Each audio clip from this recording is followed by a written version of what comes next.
I guess now this is the part where I'm going to apologize to you for something which most fans don't even know about. Just a blip on the radar in Boston when you played against the Celtics during that championship, I think in 1986. Ralph Sampson had an incident with Jerry Sichting where he gave him a right cross. I guess you would say it was a right cross. And Ralph came back to Boston. Houston came into Boston. And in the rafters, there's I guess it was like a mannequin with your jersey on, your number, your name, hanging from the rafters. I have to apologize. And I wasn't even there, but just a bad spot in Boston history that people don't even talk about.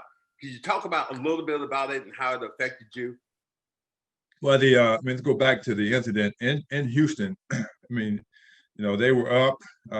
It was kind of a close-out game. I said, if you're going to win this thing, in my mind, you're going to win it on your spot. You're not going to win it on home court because that's just my mentality going in. So first quarter, I had like 15 points, 8 rebounds, and I was, rolling a little bit. And they would come around. You know how the guard, you sit a pick down and your shooting guard come out, whatever. So I sit a pick down and Danny Ainge come out, run around the pick. He hit me in the nuts. I sit a pick down, come back around. Jerry Sichting did the same thing. And God bless it. So DJ, favorite guy, with the play. I mean, they run around. They were just some, guys that would do that to irritate me because I was, then I had Bill Walton guard me. I was like, come on, Bill, you can't guard me. And now Sichting and Sampson, and now Dennis Johnson, and a melee is broken out here. So that kept happening, and I was so hyped up. And it happened down the court, and then one time it happened, I just got frustrated, and then we went to blows, right? And went with the swing. So I look up, my 2 freaking sisters are on the end of the court, come out the stands, and everybody just went. Then they obviously kicked me out of the game, and then we win that game going back to Boston. So I leave that game, and then all of a sudden there was all this hate letters and calls and whatever it may be. So the team said, basically, we got this out, so we got to have security around it. So we had security around me. So I was on the floor in Boston, so I knew that we had to do something, but they were on one end of the floor and on one room, and the other one's on one side for my room. So if anything went down, I was right beside those security people. So we get to the game, obviously, and the thing you're talking about that, resonates as well because we get in the game and you know how the Garden was, it just hyped up and you're ready to play. We trying to get there before the game, before Larry gets the game, because he will always try to be the first one on the court. And Rod Reed, we try to beat him on court just to frustrate him. So we did a little bit of that.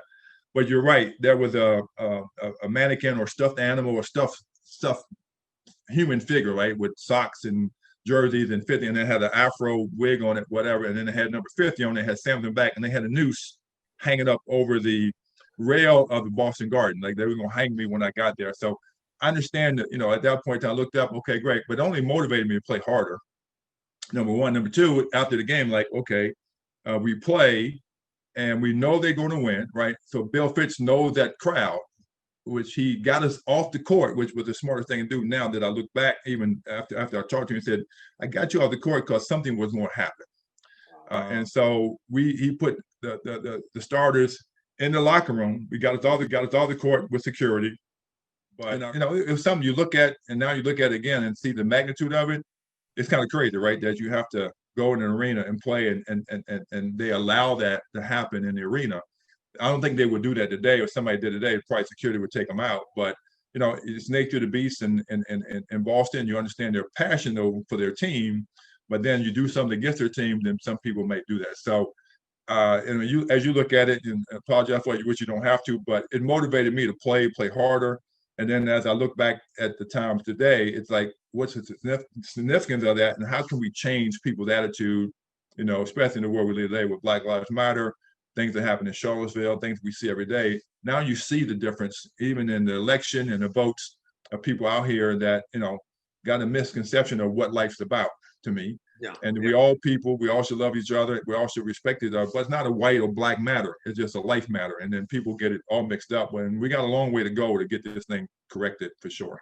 I look back at that and it's so shocking.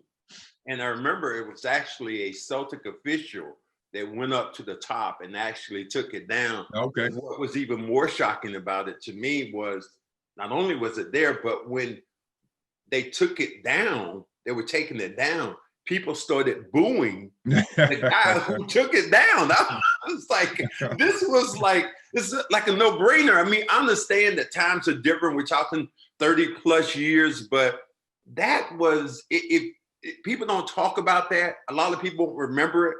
You might want to go, as my broadcast partner said, go back and Google it, fans, because you would be like, that happened during our lifetime. And that to me was absolutely like unbelievable.